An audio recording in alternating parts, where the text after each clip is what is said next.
lidt rumlende i maven lige nu.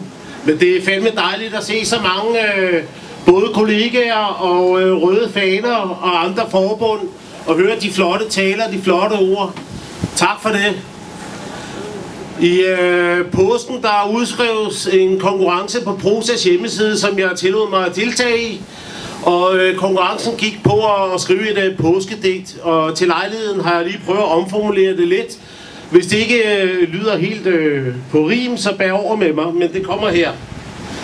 Og jeg har stadig min iPhone, og det her det står. Se, der går hun, den danske model. Siden 1889 og til arbejderens held. Ad arbejdsmarkedets catwalk, hun fører sig frem. En trofast dame, der kan sit kram. Men hvad er det, der sker? En lille herre, jeg tror, han er CS'er. Se, han kaster for pokker en kæp. Han synes at mene, at modellen skal væk.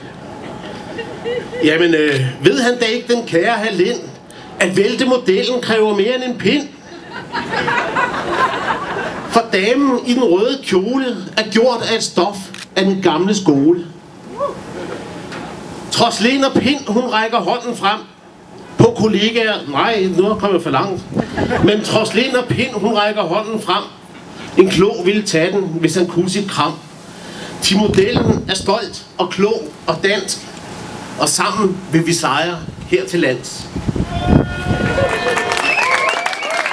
Så kære herre direktør, der mener, at modellen skal væk, på kollegaers vegne, tillad mig at gøre mig lidt kæk.